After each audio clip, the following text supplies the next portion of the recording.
Today's case is a crazy one. Very, very wild, I don't even know how to describe it, guys, but it takes us to Oahu, Hawaii. And an Oahu man brutally murdered a cleaner and then kidnapped her daughter in a slaying and a case that has truly rocked this Hawaiian island. The details are insane. This case is so crazy, guys. So we are going to dive right into everything. I'm Annie Elise. This is 10 to Life. Buckle up and let's dive right in.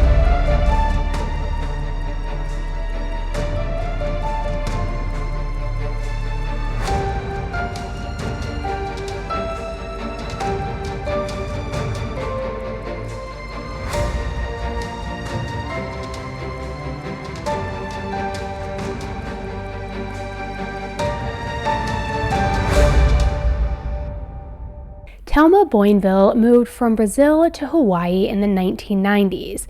She made a life for herself, she got married, and had a daughter, Makana. Telma and her family eventually settled in the North Shore, Oahu. North Shore is the surfing mecca of Hawaii and is overall a pretty laid-back small town for the locals, despite it being a huge tourist destination for surfers. Telma was a beautiful spirit, a loving mom and wife, and she devoted her life to helping kids as a teacher. Living on the North Shore was perfect, as Telma loved surfing, running, yoga, and even martial arts.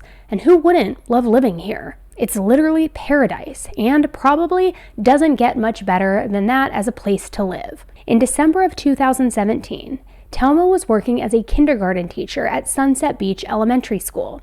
Telma also had a part-time job cleaning rental homes like Airbnb and VRBO to make some extra money for an upcoming vacation that she was planning.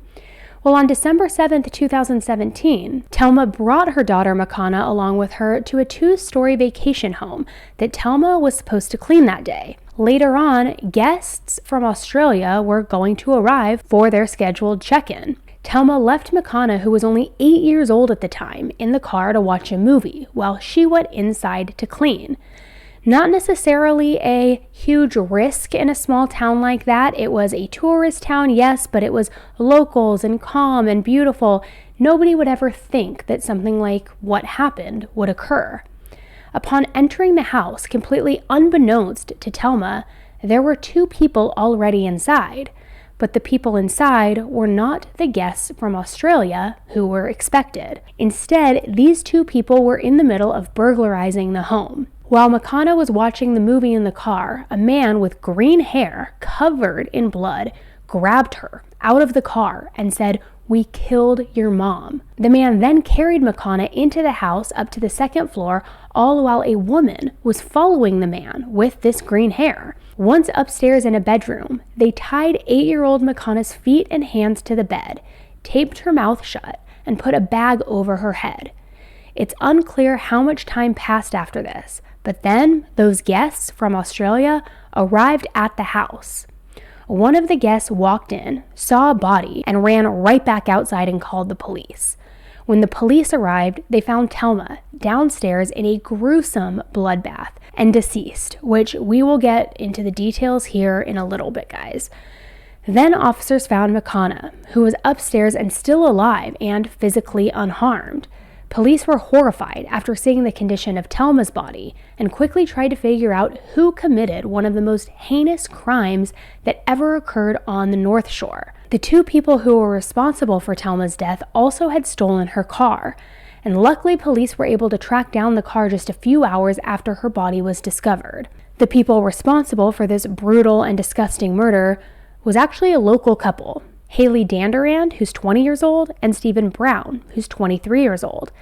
The couple was arrested at the Walmart. Police said that Telma's credit card was in one of Haley's pockets. They both had dried blood on their hands as well. The two North Shore murder suspects accused in the brutal beating death of 51-year-old Telma Boinville just had their first initial court appearance, neither of them making statements before the judge, still shackled and in their police-issued clothes. That's because we're told the clothes they were wearing when they were arrested Thursday night in Mililani has been taken as evidence because it was covered with dried blood. 23-year-old Stephen Brown is charged with second-degree murder, kidnapping, and burglary. He remains in custody on a $1 million bond. 20-year-old Haley Danduran also remains in custody on a $500,000 bond. She's facing the same charges. Earlier this morning, Stephen Brown's family sent a statement to Hawaii News Now saying they're reaching out to Telma's beautiful family and grieving with them. They described the actions their adopted son is accused of as despicable and heinous. At the time of their arrest, they already had outstanding warrants, and they were later indicted with second-degree murder, 2 counts of kidnapping, and first-degree burglary. Haley and Stephen didn't go quietly either. According to reports, when they were arrested, Stephen was allegedly very combative and uncooperative and told officers, "Just shoot me, I deserve this." And Haley had something similar to say, asking the officer, "Can you just pull your gun out and shoot me in the head? My life is over after today." Well, hi, it didn't have to be, lady. Like, what are you even talking about? You didn't have to do any of this. Your life wouldn't have to be over. News reporters said that an angry mob of other locals watched and shouted obscenities as they were taken into custody. And then, even more sickening, when they were brought into the Honolulu Police Department, Haley and Stephen were laughing and smirking at the news cameras. So going from scared, I would think remorseful, if you're saying I deserve it, just shoot me, to now smirking and laughing, almost gloating or proud of what they had done. When they were brought into court a few days later, the judge gave Stephen a $1 million bond and Haley a $500,000 bond. They both pled, you guessed it, not guilty. Telma's husband Kevin spoke out after the news of his wife's death, saying, "Her extra job put her in the wrong place at the wrong time. They tied up my daughter and they beat my wife to death with a baseball bat. They won't even let me in the house because it's so bad." Now, the baseball bat was recovered at the scene, as well as other horrifying items near Telma's body, which included a hammer, a meat tenderizer, a kitchen knife, a folding knife, and a machete.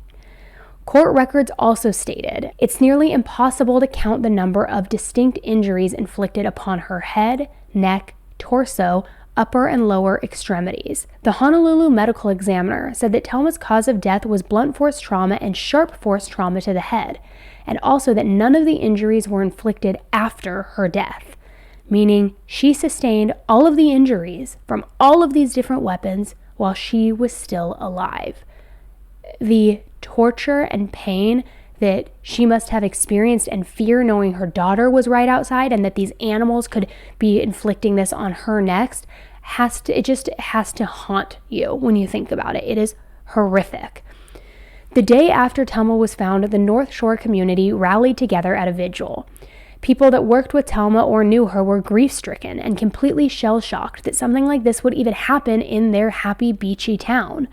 One friend even said she did everything she could to be with people. She would celebrate life. Kevin, Telma's husband, spoke at the vigil as well and surprisingly said, "It's very hard for me to say this right now, but I forgive you.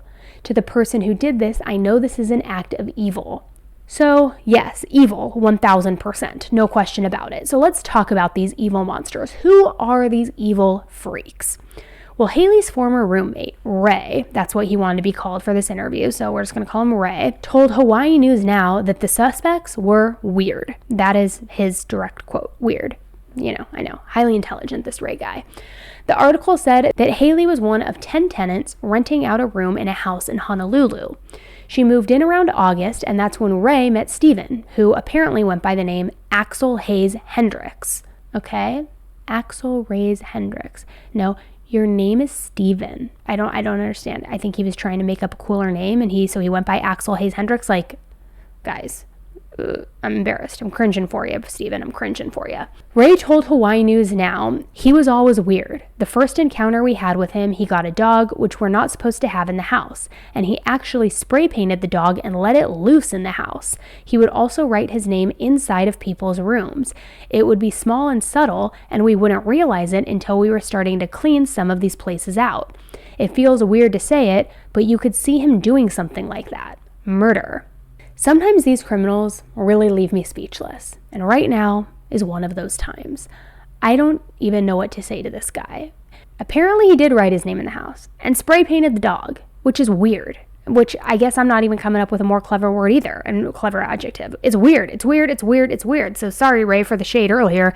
It's weird. Now, Stephen also had a previous domestic charge on his record from Haley, but the details around that are unclear, other than she ended up dropping all of the charges. Now, I'm not 100% on all of this, but from what I have gathered, Stephen was born in Ohio and grew up in St. Petersburg, Florida, with foster parents. Haley was from Bend, Oregon, and they only had been dating for a few months at the time. But other than that, there is unfortunately not that much information on either one of them. There are some rumors on social media, but I wasn't able to verify anything that I found. As Haley and Stephen were awaiting trial, Haley's attorney asked for her bail to be reduced from $500,000 to $100,000 so that she could live with her mother while she waited for the trial, and also requested a separate trial from Stephen since initially they were being charged together. In the motion her attorney filed, it stated that the defendant may pursue one or more of the following defenses: choice of evils, PTSD, and battered spouse defense. The prosecution told the judge that the address Haley provided to be released to doesn't even exist, and that she also has a history of being a runaway. So, was she really trying to go stay with her mom, or was she trying to flee? Kevin, Telma's husband, also begged the judge to not reduce the bail, saying, "They brutally murdered my wife with a baseball bat, and she was simply trying to work an extra job to help us go on a snowboarding trip. She wasn't a house cleaner. My wife was a Department of Education school teacher, and she had a passion for helping and working with kids. My daughter constantly wakes up with nightmares. She's scared. They tied her up, they duct taped her, and I think they're very dangerous people. They should never see freedom." The judge responded in a written decision stating this: "The fact that she was found with the victim's daughter's backpack on her back and Telma's earrings on her ears speaks to the callousness and indifference she felt towards this mother and child. Thus, this consideration weighs in favor of leaving defendant Danduran's bail undisturbed and declining her request for supervised release." Okay, I'm sorry, but we have to just kind of pause here for a second. She was wearing the backpack of this little girl that she tied up, duct taped, and put a bag on her head. And on top of that, she was also wearing Telma's earrings, the woman she left for dead, next to a hammer, a meat tenderizer, knives, and a machete, with too many injuries all over her body to even count. And this sick excuse for a human took a moment after killing her to take her earrings off, pop them in her own ears, and decide to wear them. Then take this 8-year-old girl's backpack, throw it on her back, and cruise into Walmart. Are you kidding me? Are you kidding me right now? We talk about a lot of cases, and the majority of them are extremely disturbing and cruel. But seriously, this is beyond wicked and evil in my opinion. Which, let me know in the comments below what you guys think about this and what other cases come to mind where the perpetrator wore the victim's belongings right after, because I know there are a ton and there are a few that come to mind for me right now. So 2 years passed by and the trial for these suspects was pushed back. The defense was granted a delay after it said that it needed more time to review evidence. Telma's family says that they want justice for Telma's murder and for the trauma that her daughter Makana went through having been there when it all happened. Kevin, Makana's dad, said, "It's not easy. I mean, I miss my wife all the time, every day, every hour, every minute. Yesterday was Mother's Day. My daughter didn't have a chance to wake up and give her mother flowers like we do every year. She actually made a Mother's Day card while at school, as a 4th grader with her class. She gave it to me yesterday, as now I'm her mother and her father. I fear that my daughter might see this person again and re-scar all that she's been dealing with. You know my daughter is traumatized. She's scared of the dark. She wakes up throughout the night. I can hear her talking in the night. She has nightmares." Unfortunately, the family would have to wait even longer for justice, because a few more years passed by as the wheels of justice turned extremely slowly, and it was filled with countless continuances on both the state's part and the defense's part. Motions, status hearings, you name it, everything was just delayed. The state was finally ready for trial in April 2022, almost 5 years after the horrific murder. But this still wasn't enough time for the defense, and the trial got pushed back all the way until just this past month, in January of 2023. Took her out of the truck, and as he did so, said, "We killed your mom." Ladies and gentlemen of the jury, this is a murder case. Opening statements were heard today in the murder of 51-year-old Telma Boinville. She was killed in cold blood on December 7th of 2017 in a home on Oahu's North Shore that she had been hired to clean. Well, a high-profile case from the beginning, now back in the public eye, new and gruesome details of the burglary turned fatal. Stephen Brown and girlfriend at the time, Haley Dandurand, were accused of killing 51-year-old Telma Boinville and tying up her 8-year-old daughter in a Pupukea vacation home. Why don't you go ahead and explain to us what you remember seeing? Okay, I saw a body lying on its stomach. Hands and feet were tied behind the back, and I saw blood. Her head, face, shoulders, torso, arms, hands were strewn with blunt force and sharp force injuries. Members of the jury heard extensive details of what prosecuting attorney Scott Bell described as a brutal attack. Boinville killed in cold blood, blood he would indicate authorities found extensively on both Brown and Dandurand. While in the hospital, defendant Brown said, "I know what you're trying to do," to the officers who were trying to cover his hands with paper and tape. "If you're not going to help me, I'm going to help him myself," as he began to lick the blood from his hands. Jurors were then walked through pictures of the crime scene, state-collected evidence, and prosecuting witness testimony. This is the Patron bottle that I recovered from that blue Foodland shopping bag. Result was I recovered a latent fingerprint that I submitted. Forensic evidence and anecdotes from the scene justified by defending attorney William Bagasol as unreflective to the state, intentions, and actions of his client Stephen Brown. Burglary, yes. Kidnapping, yes. But he didn't want to see Telma Boinville die. That is not what he actually intended. That's not what he actually did. The defense stated it was Brown's counterpart, Haley Dandurand, who have acted out the murder. The two are being tried separately, with Dandurand's trial expected to begin this summer. We deserve justice. What happened to my wife, she didn't deserve that. We didn't deserve that. We're a good family. Officer Aaron Evelyn testified that he walked into the home 5 years ago and found Telma Boinville unresponsive in a pool of blood. Evelyn also told the jury he went upstairs and found the victim's then 8-year-old daughter, Makana, tied up and her mouth was covered. I'm eating rice crackers. Makana is now a teenager. Her father gave us permission to show just how much she has grown while the family awaits justice for Telma's murder. On Tuesday afternoon, Deputy Prosecutor Scott Bell called to the stand the officers who arrested suspect Stephen Brown hours after the victim's body was found. The male appeared a little bit agitated that I was there. He took like a step back, and with his right hand he actually lifted up the front half of his sweater. I could see what he had was like a folded pocket knife. We're trying to handcuff him, but he's fighting with us.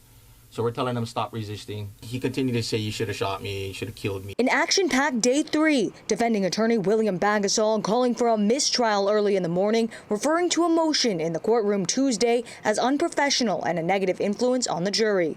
I haven't seen an officer cry, much less cry like that for 35 years in front of a jury. Because it's an officer. We can expect this. We've been expected this from the family and from the child. Respectfully ask the court to grant a motion for mistrial. However, trial would proceed. More witness testimony, officers, doctors, and first responders painting the picture of the moments following the fatal attack. first tracking down Telma Boinville's truck, found in a Walmart parking lot latent fingerprints, placing Brown in the driver's seat. Latent means not visible. So we all know when we leave fingerprints, you can't see it.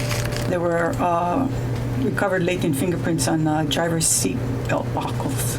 The crime scene at Keiki Road began in the living room where Telma Boinville had died, a meat tenderizer near her body. She was on the floor. She had a bag over her head, and her hands were behind her back. Retired Officer Frances Hill said she also saw Boinville's daughter, Makana, tied and gagged but alive upstairs, and later found Boinville's debit card in Donduran's hoodie.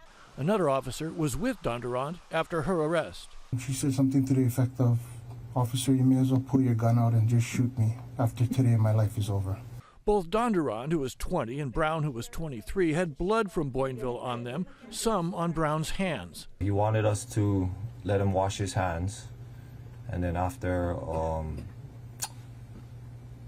that he said, if you're not going to help me, I'm going to help myself. Officer Christopher Young had taped bags around Brown's hands. He began to bite them off with his teeth, and he tried to lick the blood off of his hands. Brown had to be chased down and tackled after officers spotted him at Mililani Town Center. Mr. Brown was very combative, non-compliant. We gave numerous commands to stop resisting, and which time we were able to detain him. The couple was tracked to the center, where they arrived in their wanted Toyota truck with the radio blaring. My mom was saying, like, oh my gosh, kids blasting their music all the time. Like, why? The truck was a trove of stolen possessions, including Makana's slippers and backpack and the family's camera equipment. Well, an emotion-filled day 4, family and friends of the Boinville Emerys gathering in and around the courtroom. Taking the stand for the very first time, husband Kevin Emery and daughter Makana Boinville Emery. I got a phone call from a police officer saying that my wife was just found dead and that my daughter was with him in an ambulance. Makana, just 8 years old at the time of the attack, taken upstairs and tied up by a man and woman in the home her mother was killed in. She recalls a traumatic encounter with the suspects, described as the boy with green hair and the girl with pink hair. He came to the truck and grabbed me. Do you remember what he told you? Yeah, we killed your mom. And they took me into a bedroom where they tied me up. Identifying critical evidence recovered from the scene, the two identifying these pictures of Brown and girlfriend at the time, Haley Danderand, as the prime suspects. How sure are you that the boy and girl in that picture are the same boy and girl who tied you up? 100%. On December 7, 2017, did you give a person named Stephen Brown, whom we see in State's Exhibit 313, permission to tie up your daughter? Absolutely not. Other witnesses to take the stand, criminologists and evidence specialists detailing the forensic findings of the day. Graphic images of bruises, lacerations, and stab wounds evoking emotion in the courtroom. DNA found on weapons and blood samples suggesting the presence of both Brown and Danderand at the crime scene. Did you test the 2 swabs taken from the left hand of Stephen Brown for the presence of human blood? Yes, human blood was indicated on the sample. Telma Boinville, Stephen Brown, and Haley Danderand cannot be excluded as possible contributors to this DNA mixture. The medical examiner assigned to the Boinville case described the condition of Telma Boinville's body as bloodied, arms and feet bound together, with wounds on her neck, throat, and arms. Boinville's autopsy revealing sharp and blunt force trauma as the cause of her death. When you have a heavy thing like a cleaver or a machete or a sword, then we have the marginal abrasion. So I'm just indicating that here.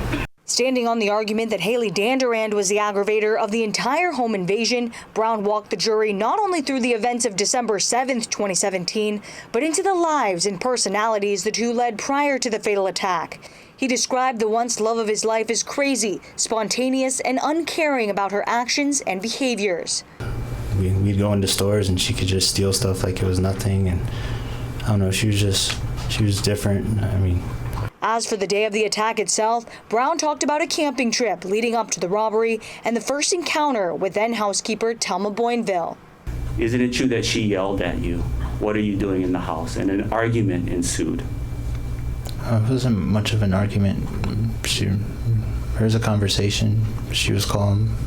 We asked her to lay down. She was cooperative. So Telma peacefully laid down for you. Yeah. She did not resist. No. She didn't scream. No. She allowed you to tie her up. Yeah. He admitted to assisting Dandurand in tying the hands and feet of both Boinville and later her 8-year-old daughter, emphasizing, however, he was in over his head following cues from Haley, and it was never his intention to get tangled up in the violence that ensued. I'm here to take accountability for what I did do.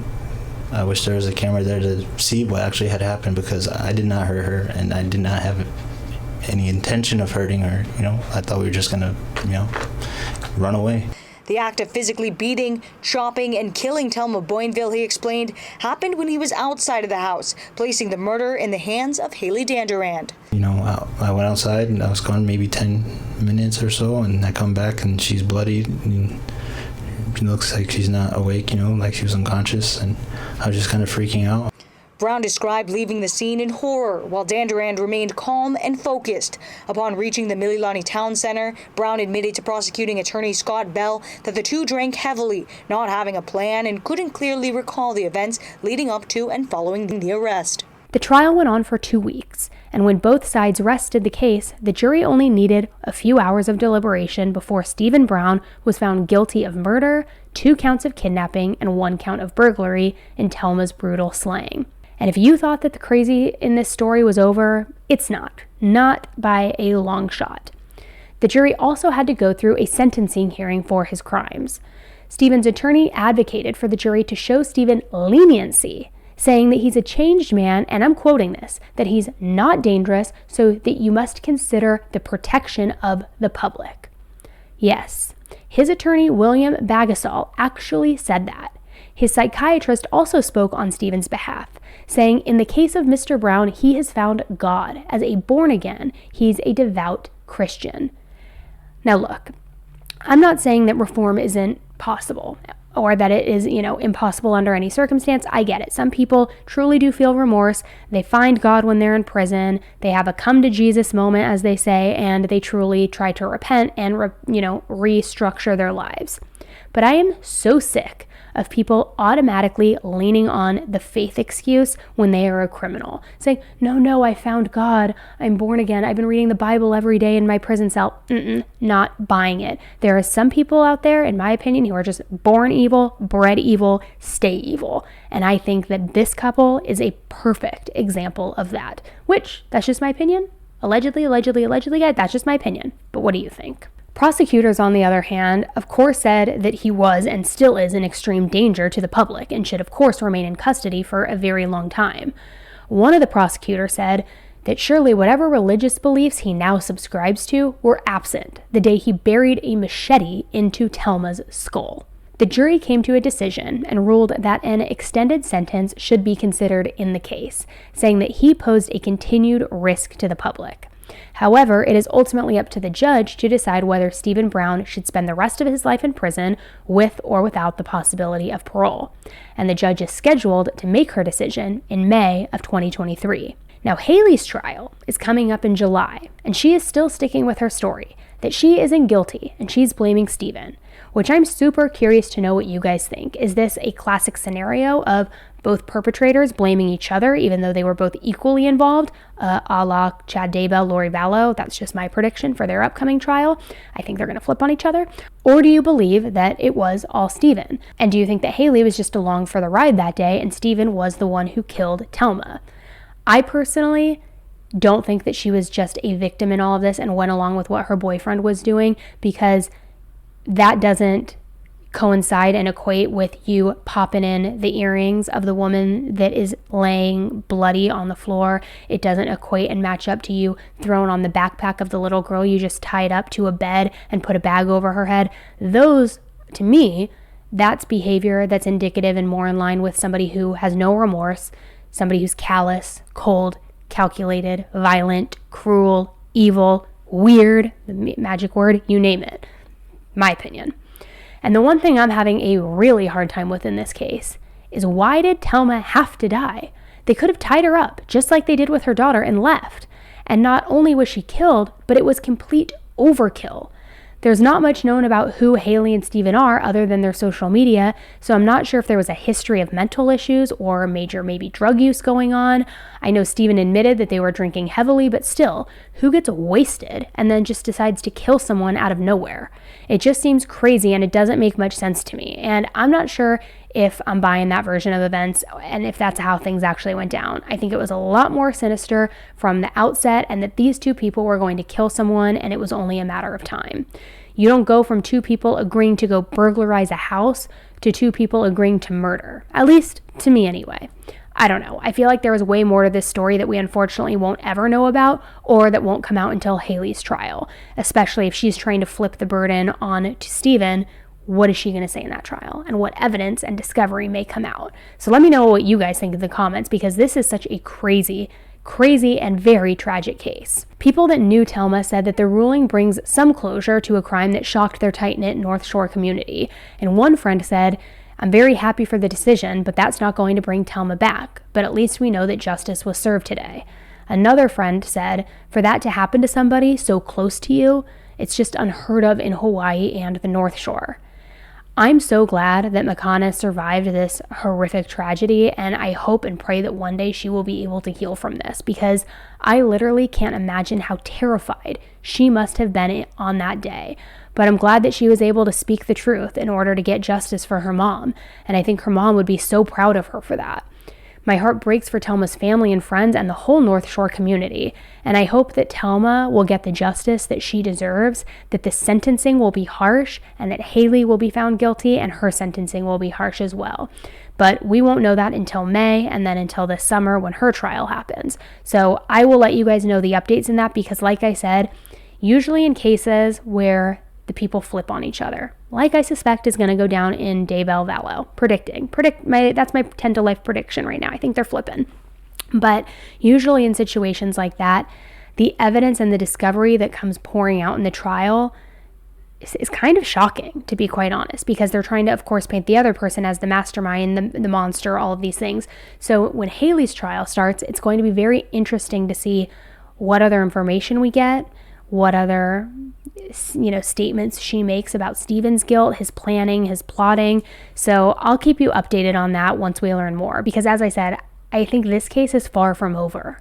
Although he has now been found guilty and is awaiting sentencing, there's still so much happening, and it's still out there in the news. It's all over TikTok. It's everywhere, because more details keep surfacing, and people are trying to figure out not only why this happened, but why was the overkill done in such a way with so many different weapons and tools. It doesn't make sense. So let me know what you guys think in the comments. Do you think they were both equally a part of this and equally to blame? What do you believe the sentence should be? Do you believe that he did find God and he deserves leniency? I mean, God, insert huge eye roll here, right? Let me know what you guys think in the comments below. As always, I will keep you updated on here through YouTube, so make sure you subscribe to the channel if you haven't done so yet, so that you get notified of these case updates and other cases as they emerge and pop up. And as always, follow along on Instagram, because it is so much faster for me to post updates over there, and it's @_Annie Elise, and it's easy for me to just jump on my stories and give case updates over there if I can't come all the way over to YouTube. All right, guys, thanks so much for tuning in with me today on this one. It was not easy to hear, I know. So I will keep you updated. And until the next one, stay safe.